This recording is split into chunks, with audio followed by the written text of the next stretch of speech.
안녕하십니까. 고려대학교 윤성식 교수입니다.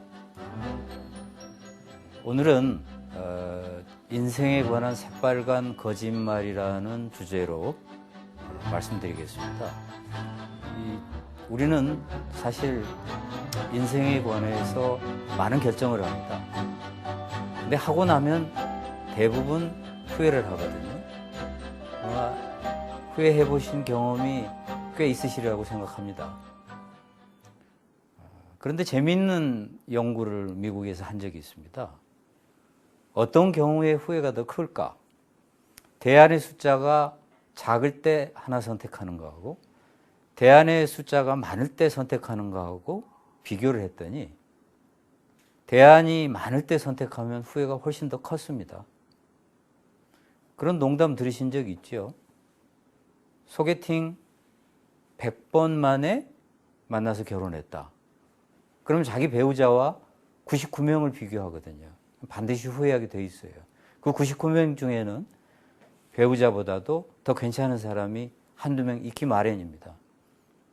그런데 3명 중에서 1명 골라서 결혼한 경우는 나머지 2명하고 비교하니까 후회할 가능성이 줄어들지요. 오늘날은 후회가 많을 수밖에 없습니다. 인터넷에 검색을 해보십시오. 이거 사야지 하고 보면 웬 상품이 그렇게 많습니까? 최저가 검색 열심히 해도 사고 나서 며칠 안 되면 더 싼 가격을 발견하거든요. 아, 며칠 전에 샀는데 뭐 후회해도 소용이 없습니다. 싼 가격을 나열해주는 인터넷 사이트도 있지만 크게 도움은 안 됩니다. 그보다 더 낮은 가격은 꼭 나오더라고요. 삶이란 이처럼 수많은 의사결정을 해야 되기 때문에 우리는 후회할 수밖에 없습니다. 의사결정이란 뭘까? 뭐 오늘 점심을 누구랑 먹을까? 뭘 먹을까부터 시작해서 직장 상사가 나한테 험한 소리를 할 때 내가 세게 나올까? 아니면 그냥 수그러들고 적당히 움츠러들까? 이런 결정이 전부 다 의사결정입니다. 집을 살까 말까? 주식을 어떤 주식을 살까? 제가 어떤 부자한테 물어봤습니다. 사장님은 어떻게 해서 이렇게 부자가 되셨습니까? 했더니 잘 사고 잘 팔았습니다. 이렇게 이야기를 하더라고요.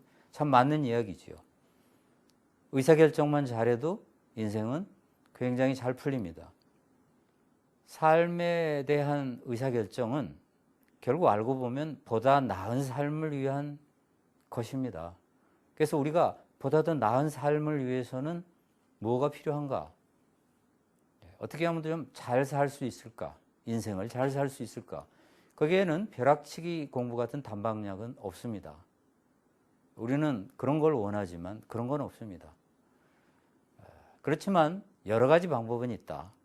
그중에서 제일 중요한 것은 인생에 관한 거짓말, 즉 인간과 세상에 관한 거짓말에 속지 말아야 한다. 저는 이렇게 주장하고 싶습니다. 제도권 힐링, 가짜 힐링이 사실 우리 사회에 심어놓은 그런 어떤 집단 무의식이 상당히 영향이 큽니다. 우리는 알게 모르게 이러한 집단 무의식의 노예가 되어 있습니다. 그래서 이것들을 하나씩 깨는 것, 즉 인생에 관한 새빨간 거짓말에 넘어가지 않는 것이 첫 번째로 중요한 일이다. 그렇게 생각합니다. 여러분, 긍정, 낙관, 사랑 많이 들어보셨죠? 여기에 시비를 건다는 것은 매우 무모한 짓입니다. 왜냐하면 모두가 다 긍정, 낙관, 사랑을 칭송하는데 감히 여기에 시비를 걸다니요. 근데 저는 언제부턴가 이건 삶에 관한 의사결정에서 긍정, 낙관, 사랑 혹시 이거 잘못된 거 아닐까라는 생각을 하게 되었습니다. 기업 의사결정에 마찬가지입니다. 정보 의사결정에 마찬가지입니다. 긍정, 낙관, 사랑은 위험할 수 있습니다. 그런데도 우리는 다 이걸 이야기합니다. 바브라 에런라이크라고 하는 생물학자가 있습니다. 이 사람은 생물학 박사를 딴 과학자입니다. 이분의 저서 긍정의 배신이라는 책은 미국에서 베스트셀러였고 우리나라에도 번역돼서 많이 팔렸습니다. 이 책을 보면 암 환자의 긍정과 낙관이 오히려 손해를 불러온다는 과학적 사실을 제시합니다. 이 바브라 에런 라이크는 암에 걸렸어요. 자신이 암에 걸렸습니다. 그리고서는 암 환자들하고 같이 치료를 받습니다. 그런데 깜짝 놀라는 게 모든 사람들이 긍정과 낙관을 칭송하고 이야기하는데 거기에 대해서 약간의 의문을 갖는다는 것은 그 분위기상 도저히 할 수 없었다는 겁니다. 근데 이 사람의 과학적인 연구는 오히려 거꾸로였어요. 긍정은 우리 편이 아니다. 낙관은 우리 편이 아니다. 근데 실제로 과학적인 연구 결과를 보면은 우울증하고 장수의 관계를 보면 더더욱 알 수가 있습니다. 자, 우울증이 아주 심한 사람이 있지요? 우울증이 전혀 없는 대단히 명랑한 사람이 있습니다. 그 중간, 약간 우울증이 있는 사람. 이 세 가지 종류 중에서 누가 제일 건강하게 오래 살았을까요? 우리의 상식은 당연히 우울증이 전혀 없고 아주 명랑한 사람이 제일 오래 살았을 거라고 당연히 생각을 합니다. 그런데 그렇지 않습니다. 약간 우울증이 있는 사람이 제일 건강하게 오래 살았습니다. 유태인 수용소에서 가장 오래 살아남았던 사람은 어떤 사람일까요? 뜻밖에도 비관적인 사람 일찍 죽었습니다. 낙관적인 사람도 역시 일찍 죽었어요. 어떤 사람일까요? 비관도 낙관도 하지 않는 있는 그대로 보는 사람. 즉 이런 식입니다. 자, 크리스마스가 다가오고 있습니다. 비관적인 사람은 이렇게 이야기합니다. 미군이 오기는커녕 이번 크리스마스 지나도 미군은 안 와. 이렇게 생각을 해요. 낙관적인 사람은 이번 크리스마스 되기 전에 미군이 우리를 구출해 줄 거다. 이렇게 생각합니다. 근데 있는 그대로 보는 사람은 비관도 낙관도 하지 않습니다. 크리스마스 때까지 올 수도 있겠지. 그렇지만 미군이 온다는 게 그렇게 쉬운 일은 아니다. 그러니 담담하게 기다리는 수밖에 없다. 이런 사람이 제일 오래 살았어요. 바브라 에런 라이크는 이렇게 이야기합니다. 긍정하고 낙관하는 사람은 장애물에 부딪히면 오히려 훨씬 더 잘 거꾸러진다는 겁니다. 조금만 힘든 일이 있으면 긍정과 낙관에 잔뜩 휩싸여 있던 사람은 좌절하는 겁니다. 그래서 실패의 위험성을 높인다. 또 재미있는 사실은 긍정과 낙관에 사로잡힌 사람은 자신에 대해서 자만하기 쉽답니다. 그리고 실수를 되풀이하고. 심리학 교수인 리처드 하워드는 반사회적이고 자기 파괴적인 행동의 상당수가 긍정적인 감정이 강한 사람이 저지르는 일이라고 그렇게 이야기를 합니다. 이것도 우리가 새겨드려야 할 일입니다. 그러면 여러분은 이렇게 반문할 것입니다. 아니, 그럼 비관하고 부정적이야만 돼? 아닙니다.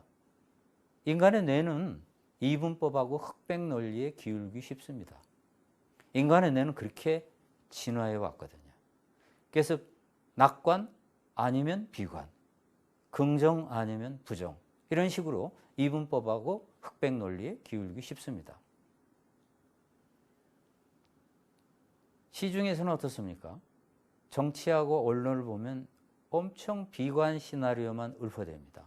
제가 기자들한테 물어봤더니 칭찬하는 기사는 사람들이 잘 안 읽는다는 겁니다.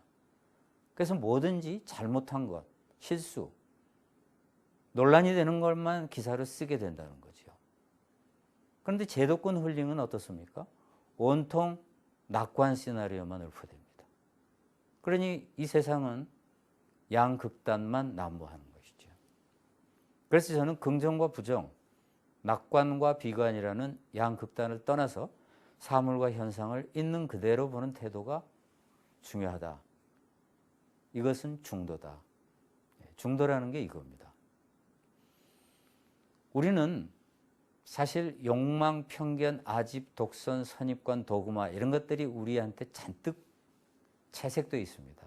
인간이란 이런 것에서 벗어나기가 되게 어렵습니다. 간절히 소망하면 이루어진다. 인생에 관한 새빨간 거짓말 중에도 대표적인 겁니다. 저는 내면도 외면도 아닌 양극단에서 벗어나 중도를 취하라. 첫째, 관련된 모든 요인, 조건, 환경, 상황을 고려하고 둘째, 자기와 세상을 있는 그대로 보면서 해답을 찾아야 한다. 이렇게 말씀드리고 싶습니다. 주인공이 되라. 정말 많이 듣는 말이죠. 저는 이 말도 문제가 있다고 생각합니다.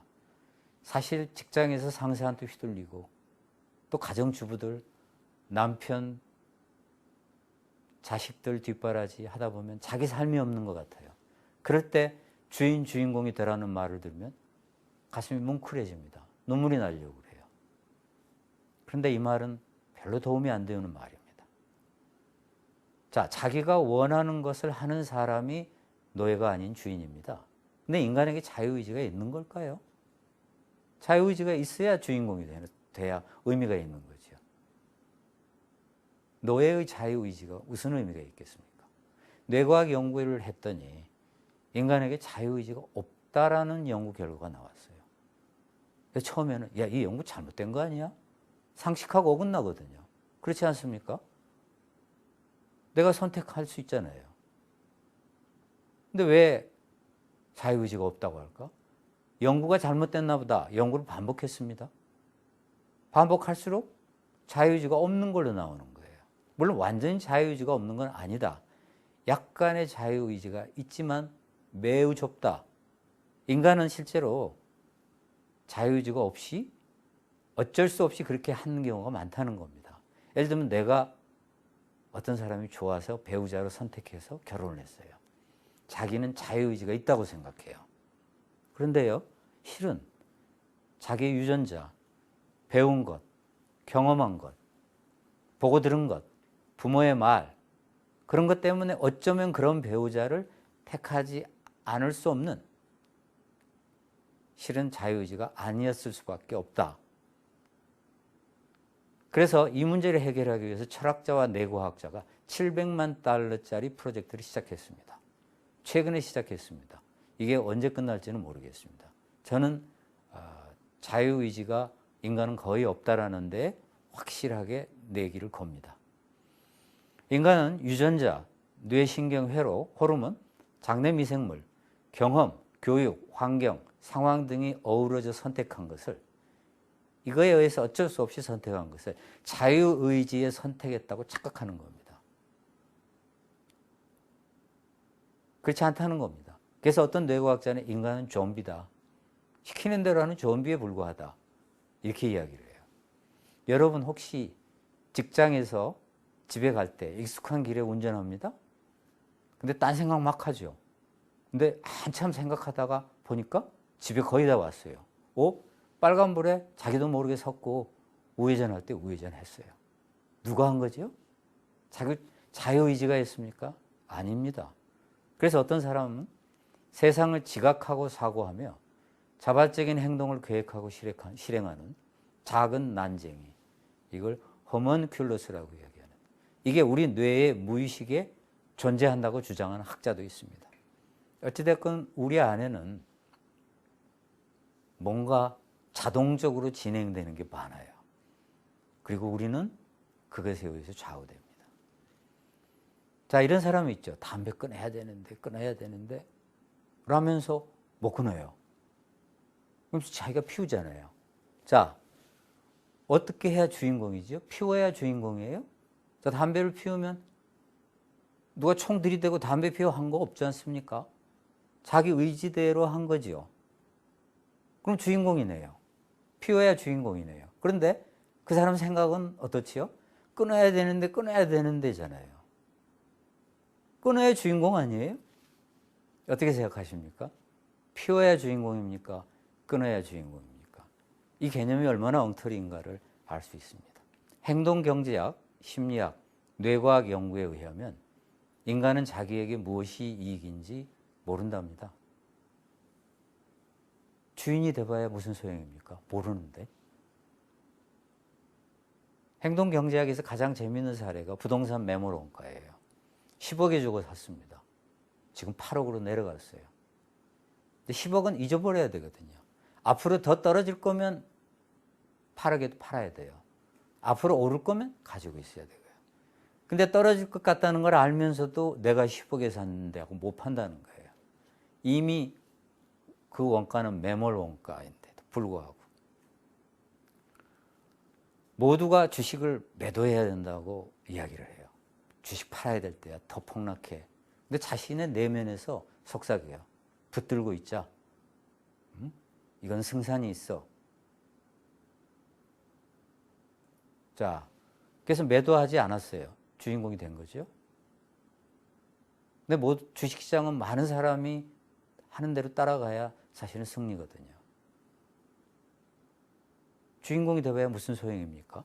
내면의 소리에 귀를 기울여봐야 무슨 소용인가? 다른 사람과 세상은 문제투성이고 자기는 그렇지 않다는 식으로 주인공 운운하는 것은 이게 참으로 도움이 안 되는 말이다. 그렇게 생각을 합니다. 가치관, 관념, 신념이 없어서 휘둘리는 게 아니거든요. 근데 남한테 잘 휘둘리는 사람들이 있어요. 그 사람들은 주인공이라는 말을 들으면 아 이게 해답인가 보다라고 생각하지만 아닙니다. 사실은요. 왜 휘둘리는가? 세상의 약자에서 휘둘리기도 하고요. 마음이 여리면 휘둘려요. 착한 사람, 여린 사람들은 잘 휘둘립니다. 또 내세울 대안이 없으면 휘둘립니다. 또 용기와 배짱이 부족하면 휘둘리고요. 생각하는 힘이 약하면 휘둘립니다. 트럼프 대통령 보고 어떻게 생각하십니까? 자기만의 가치관, 관념, 신념이 화신이죠. 그 사람만큼 뚜렷한 가치관과 관점, 신념이 있는 사람이 또 있을까요? 그런데도 그건 제 눈에는 편견, 아집, 독선, 도구마에 불과해요. 그렇게 보입니다. 제가 아는 어떤 기업인은 주인공은 말할 것도 없고요. 주변 공간까지 지배하는 독재자입니다. 저는 가끔 아유 저 가족은 얼마나 불쌍할까? 아유 자식은 얼마나 힘들까? 부인은 얼마나 힘들까? 이런 생각을 합니다. 바람직합니까? 어떤 젊은이는 이과 성향이 있어요. 제가 보기에도 이과 재능이 있습니다. 주변에서는 야, 너 대학 갈 때 이과로 가라. 처음에는 이과 갈 생각이 좀 있었는데 대학에서 아주 고등학교 때 방송반을 했어요. 방송반을 하다 보니까 문과 공부가 재밌어지는 겁니다. 그래가지고 문과를 갔어요. 근데 대학에 가보니까 아차, 자기 적성에 안 맞는 겁니다. 졸업하고 자기 적성에 안 맞으니 취직도 잘 안 되고 다시 컴퓨터를 공부했습니다. 학교 프로그램이 아니고 직업훈련 프로그램. 나라에서 무료로 해주는 프로그램이 있죠. 1년짜리 과정 마치고 지금은 컴퓨터 회사에 다닙니다. 가끔 그 젊은이를 보면 그런 생각이 들어요. 굉장히 똑똑한 젊은이거든요. 컴퓨터학과에 진학했으면 지금 얼마나 잘 풀렸을까. 주인공이 된 거죠. 문과에 가겠다는 확실한. 그렇지만 그게 무슨 소용입니까? 저는 그래서 주인공이 아니라 관찰자가 되라. 주인공이 될수록 문제가 생깁니다.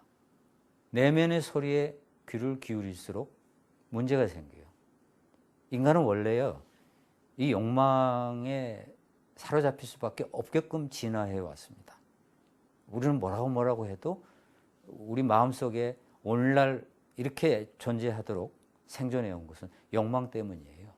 진화는 생존의 확률을 극대화하기 위해서 진화해 왔거든요. 식욕과 색욕이라고 하는 이 욕망을 비롯해서 우리는 수많은 욕망이 있습니다. 심지어 문화를 추구하는 욕망까지.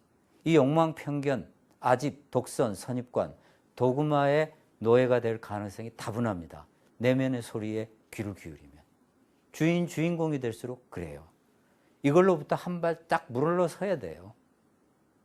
물러서서 나로부터 한 발 물러서서 관찰자가 되면 그것으로부터 그때는 벗어날 수가 있습니다. 아, 내가 지금 욕심에 사로잡혀서 이러는구나. 나 지금 괜히 지금 뭐에 휘둘려서 이러는 거 아니야? 라고 하는 것을 알아차릴 수가 있다는 것이죠. 그리고 관련되는 요인, 조건, 환경, 상황을 있는 그대로 볼 수 있다. 아이디어가 떠오르지 않으면요, 집에 앉아서 고민할 일이 아니고 나가서 빠른 걸음으로 산책하는 게 훨씬 낫습니다. 그러면 하반신에서 피가 상체로 올라가서 머리까지 도달하거든요. 그러면서 사고력이 맑아지고 아이디어가 나와요. 운동은 인격 형성에 굉장한 도움이 됩니다. 운동은 판단력이 도움이 돼요. 중요한 의사결정을 할 때는 몸의 상태가 상쾌해야 됩니다. 운동의 장점은 이루 말할 수가 없습니다. 무엇보다도 흔들리지 않으려면 때로는 우리 뼈와 근육이 흔들리지 않을 만큼 강해야 돼요. 저는 흔들리는 사람한테 제일 먼저 하고 싶은 말은 운동부터 하라고 이야기합니다. 운동을 우습게 보면 안 된다. 저는 대한민국 중고등학교 학생들 매일 학교에서 2시간씩 운동을 시켜야 된다고 생각을 합니다. 그리고 대학부터는 하루에 1시간씩. 우리의 내면이 별거 아닌데 내면이라는 철학적 단어에 넘어가듯이 주인이라는 감성적 단어에 넘어갑니다. 그래서 집단 무의식이 되어버린 제도권 힐링, 가짜 힐링이 하는 말, 내면의 소리에 귀를 기울이라, 주인공이 되라. 여기서 벗어나서 우리는 관찰자가 되어야 합니다. 그리고 강한 몸과 마음을 가져야 합니다. 그렇다면 보다 나은 삶을 위해서는 어떻게 해야 될까? 즉 우리가 의사결정을 잘하겠다는 것은 보다 더 나은 삶을 위하는 것이거든요. 자, 사람들은 그렇게 이야기합니다. 아, 제가 말한 인생에 관한 새빨간 거짓말 듣고 보니 맞는 것 같다는 겁니다. 그러면서 어떤 사람은 그런 말도 했었어요. 아, 저희들도 그런 말이 거짓말이라는 것쯤은 알아요. 그렇지만요, 막상 말 잘하는 사람이 하는 이쁘고 거룩한 말, 저는 2가지를 꼭 이야기하고 싶습니다. 이쁘고 거룩한 말, 거기에 넘어가요. 절대 넘어가지 마십시오. 말은 그런 것들 거짓말이지 하면서도 넘어갑니다. 얼마나 많은 사람들이 넘어가는지 보이지 않습니까? 제도권 힐링이 심어놓은 집단 무의식에 우리의 의식이 지배당하는 증거입니다. 자, 삶이란 아까 말씀드렸듯이 인간과의 관계이고 의사결정입니다. 거래관계, 갈등관계. 어떻게 하면 관계를 잘 맺고 의사결정을 잘 할 수 있을까? 보다 더 나은 삶을 위해서는 무엇이 중요한가? 첫 번째가 여태까지 말씀드린 인생에 관한 새빨간 거짓말에 속지 말아야 합니다. 2번째, 보다 나은 삶을 위해서는 생각, 말, 행동에 대한 논리와 이론이 필요합니다. 대한민국의 어떤 고위 공무원이 독일을 방문해서 노조하고 대화를 나눴습니다. 귀국해서 저한테 이야기를 하는데 자기는 깜짝 놀랐다는 겁니다. 노조 간부가 시종일관 칸트가 어쩌고 해겔이 어쩌고 하는데 자기가 기가 질렸다는 거예요. 그러면서 왜 노조가 칸트를 이야기하고 해겔을 이야기하느냐. 왜 그랬을까요? 자, 노조는 이익단체입니다. 노동자들이 칸트와 해겔의 철학에 근거하면, 즉 자신들의 생각, 말, 행동에 대한 논리와 이론이 정립이 되면 당당할 수 있죠. 자신들의 이익을 추구하면서도 당당할 수 있습니다. 그리고 국민의 지지를 받을 수 있어요. 이건 매우 중요합니다. 저희 학교에 어떤 원로 교수님이 계시는데 그분은 자신만의 논리와 이론이 있어요. 어떤 논리와 이론이 있는가 하면 민주화 운동을 위해서 연대 서명을 받으러 온 사람에게 거절할 때 하는 말이 있어요. 사실 지난 몇십 년 동안 이제는 민주화가 돼서 그런 일이 없습니다만 대학에서 교수들이 시국선언을 많이 했습니다. 그럴 때 딱 연판장을 들고 와서 서명하라고 할 때 참 거절하기 궁상맞거든요. 그렇지 않습니까? 민주화 운동이라는 대의 앞에 지식인이 거절하기엔 참 쉽지 않아요. 그냥 나 못하겠어 하면 될걸? 굉장히 복잡한 논리와 이론을 딱 정립을 해놨더라고요. 제가 그걸 들으면서 인간이란 그렇구나. 자신의 평온을 위해서도 필요한 겁니다. 자신이 불편함을 못 참는 거예요. 뇌는 불편함을 참지 못한답니다. 그래서 뇌는 끊임없이 자기를 합리화하는 도구입니다. 어떤 사람이 저한테 그렇게 이야기를 해요. 자기가 잘못해가지고 회사에서 잘렸거든요. 근데 나중에 저한테 이렇게 이야기해요. 자기가 그때 안 잘렸으면 암에 걸려서 죽었을 거래요. 왜? 회사 생활이 너무 힘들어서. 그것도 틀린 말은 아니겠지만 그렇게까지 합리화하는 건 좀 이상하더라고요. 안 잘렸으면 좋았죠. 암에 걸릴까 봐서 잘렸도 조금 이상해요. 그렇지만 그렇게라도 자기를 합리화하면 자기가 잘못해가지고 회사에 쫓겨난 것을 위로할 수 있죠. 인간은 자신의 평온을 위해서도 논리와 이론이 필요합니다. 즉 당당함을 위해서도 필요하죠. 주변의 지지를 얻기 위해서도 필요합니다. 자신의 평온을 위해서도 필요합니다. 세상의 강자조차도 눈치를 보는 세상입니다. 어떤 악인이요, 자기가 사기꾼이 아니라는 걸 막 변명하더라고요. 근데 아무도 주변에서 처음에 사기꾼이라고는 생각은 안 했지만 약간 의구심을 가졌거든요. 근데 그 사람이 사기꾼이 아니라고 자기를 변명하는 순간, 아하, 저 사람이 사기꾼이라고 생각을 하게 됐어요. 그런데 엄청 논리와 이론을 세우는 겁니다. 왜? 사기를 치려니까요. 부자도요, 요즘에 남의 눈치 봅니다.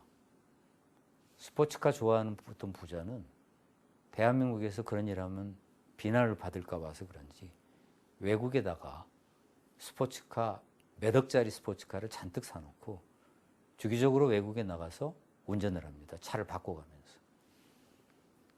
자가용 비행기를 일본에다 놔두고 한국에서 비행기 타고 일본 가서 자가용 비행기를 이용하고요. 부자도요, 눈치 봅니다. 이재용 삼성 부회장 마음껏 사는 것 같습니까? 안 그렇습니다. 얼마나 국민의 눈치를 봅니까? 예. 오늘날은 기존의 제도 윤리 기준이 맥을 못 추는 그러한 모호함, 모순, 딜레마의 시대입니다. 이럴 때는요, 옛날 방식대로 살면 편하겠죠. 기존의 제도 윤리 기준 따라 살면. 그렇지만 이제는 그게 맥을 못 추는데 그렇게 살면 문제가 많습니다. 그러다 보니까 새롭게 살려면 논리와 이론이 필요해요. 어떤 회사에서 어떤 사람이 엉뚱한 짓을 했어요. 그랬더니 재밌는 말을 하더라고요. 아이고, 저 친구 저 엉뚱한 짓을 할 때 철학도 없이 왜 저런 짓을 해? 왜? 자신만의 논리와 이론을 딱 세우면 엉뚱한 짓을 하더라도 지지를 받을 수 있습니다. 자, 아까 말씀드렸죠. 주인공이 아니라 관찰자가 되라. 조금 더 구체적으로 말씀을 드리겠습니다. 상사가 험한 말을 할 때 내 음성이 달라지고 말이 헛나가면서 흥분을 합니다. 그러면 지는 거예요. 이럴 때 관찰자가 된 어떤 걸까요? 자, 제 이름은 윤성식입니다. 근데 제가 저로부터 유체 이탈을 해요. 어떻게 해요? 쑥 저한테서 나가요. 유체 이탈을 해요. 그래가지고 위에서 저 윤성식을 지켜보는 거예요. 너 윤성식, 상사가 험한 말을 할 때 너 음성이 달라지고 말이 헛나가는구나. 너 흥분했네. 너 그러면 지는 거야. 관찰자가 되면 그렇게 할 수 있습니다. 유체 이탈. 관찰자가 되는 첫 번째 방법입니다. 백화점에서 명품을 보고 마음이 들뜨기 시작해요. 영화배우 고소영이 그렇게 썼더라고요. 자기는 그냥 집에 온대요. 며칠 생각을 해본답니다. 꽤 현명하지요. 자, 백화점에서 명품을 보고 내 마음이 들뜰 때 사야 되나 말아야 되나? 이걸 친구의 입장이라고 생각하고 딱 방향 전환을 하면요, 뜻밖에도 친구의 입장에서 보게 됩니다. 야, 너 명품에 빠진 거야. 전번에도 샀잖아. 집에 가서 좀 생각해봐라. 친구라면 그렇게 이야기할 거예요. 그렇죠? 친구의 사례로 전환하는 겁니다. 사람들은 긴장할 때 자기도 모르게 숨을 죽입니다. 그래서 호흡이 굉장히 얕아집니다. 산소 부족이 암을 유발한다는 연구로 노벨상을 받은 과학자도 있습니다. 그래서 우리는 산소 섭취량이 부족하다고 그래요. 한때 일본에서는 산소방이 인기를 끌었습니다. 숨을 죽일 때 관찰자가 되면 숨을 죽이지 않고 들숨 날숨이 충분히 산소를 마실 수가 있습니다. 지식과 경험이 필요합니다. 인간과 세상의 본질에 대한 지식과 경험이 없는 사람이 사장이 된다거나 장관이 된다거나 정치인이 되면요, 참 곤란합니다. 왜냐하면 그 사람의 정신세계는 어린 아이와 같거든요. 대한민국에 인문학 열풍이 불었습니다. 네, 저는 인문학이 크게 문제될 건 없지만, 인문학은 그러나 과거에 인간과 세상의 본질에 대한 이해가 낮을 때 나온 내용이기 때문에 한계가 있다고 생각합니다. 심지어는 그런 말도 있었지 않습니까? 공자가 죽어야 나라가 산다. 그래서 인문학은 약간 좀 결함이 있다. 그래서 인문학만 가지고는 안 된다. 사회과학이 저는 인문학보다 더 중요하다고 생각합니다. 제가 사회과학에서 의사결정에 관한 그 기업의 의사결정, 정부의 의사결정에 대해서 공부하면서 이게 삶에 관한 의사결정에 딱 적용이 된다. 그렇지만 인문학은 그러한 의사결정에 대한 내용이 거의 없습니다. 사회과학보다 더 중요한 건 저는 자연과학이라고 봐요. 인간의 본질에 대해서 연구합니다. 그래서 저는 인문학 열풍 못지않게 과학 열풍이 불어야 한다. 사회과학 열풍, 자연과학 열풍이 불어야 한다. 시중에 요즘 출판사에서 쉬운 사회과학 책, 쉬운 자연과학 책 많이 내놓고 있습니다. 별로 읽기가 어렵지 않습니다. 저는 인문학에 대해서는 그다지 이렇게 높은 점수를 주지는 않습니다. 우리에게 도움이 되지만 사회과학과 자연과학이 제가 보기엔 보다 더 나은 삶을 위해서는 더 중요하다. 사회과학은 주로 세상에 관한 지식입니다. 주로입니다. 전부가 아니고. 자연과학은 주로 인간에 대한 지식이 많습니다. 이것도 주로입니다. 자연과학도 때로는 세상에 관한 지식을 주기도 하지요. 여튼 이러한 과학 지식은 우리에게 매우 유용합니다. 여러분 들어보셨죠? 세상에서 가장 행복한 나라 부탄, 그런 들어보셨을 겁니다. 부탄이 세계에서 가장 행복하다. 근데 과연 그럴까요? 유엔의 행복평가에 의하면 부탄의 행복지수는 100등 근처예요. 세계에서 100등 근처입니다. 부탄 사람은 행복하지 않습니다. 우리는 잘못 알고 있는 겁니다. 우리가 잘못 알고 있는 게 너무 많아요.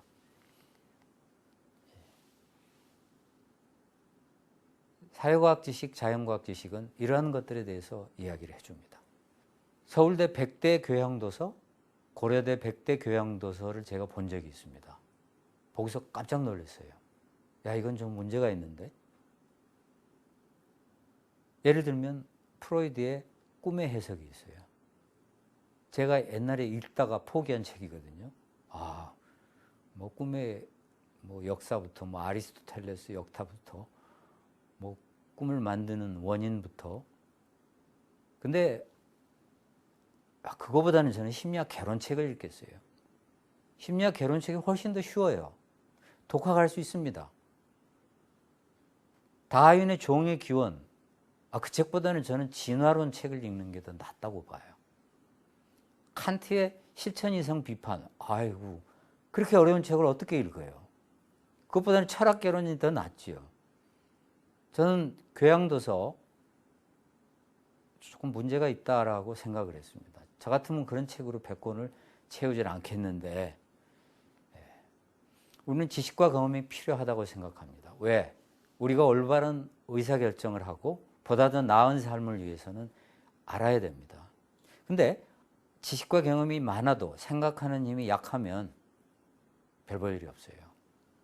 옛날 저희 집에 일하러 오시는 그 파출부 아주머니가 있었는데 저희 어머니가 맨날 그렇게 이야기하셨어요. 저 양반이 굉장히 지혜롭다, 이렇게 얘기를 해요. 지혜롭다고요. 근데 가끔요, 그분이 하는 이야기는요,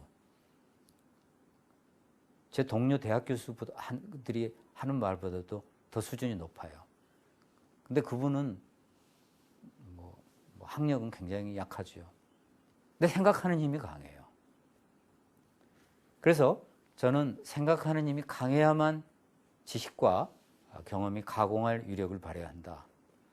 그렇기 위해서는 독서, 대화, 토론, 글쓰기가 중요하다. 이게 생각하는 힘을 기를 수 있다. 하버드 졸업생이 가장 유용한 것으로 꼽은 것은 글쓰기였습니다. 자, 운동 플러스 호흡 명상. 체육 활동하고 청소년의 행복도가 매우 높았습니다. 안구 운동을 했더니 창의력이 증진됐습니다. 양팔을 하늘로 쭉 뻗는 동작을 2분 정도 유지하면 자신감을 향상시키는 호르몬이 증가했습니다. 하반신 운동을 머리까지 혈액을 왕성하게 밀어올리기에 사고력이 증진됐습니다. 그래서 이것을 소요학파라고 이야기합니다. 철학의 소요학파가 의미가 있다는 것이죠. 제가 아까 말씀드렸죠. 운동의 중요성. 억울하고 힘들수록 세상의 약자는 운동을 하면 날마다 조금씩 지혜롭고 평온해지며 강해집니다. 그래서 저는 운동 플러스 호흡 명상, 명상을 하면서 운동을 하면 가성비 최고의 시간 전략형 수행법이 된다. 그렇게 생각합니다. 보다 나은 삶을 위해서는 나도 세상도 변해야 합니다. 지금까지는 나의 변화에 대해서 말씀드렸거든요. 노벨 경제학상 수상자인 폴 크루그만, 조셉 스티글리츠는 정치가 세상의 변화에 가장 효과적이라고 이야기합니다. 슈퍼리치는 투표율이 90%가 넘는다고 합니다. 그래서 저는 정치에 관심을 가져야 된다.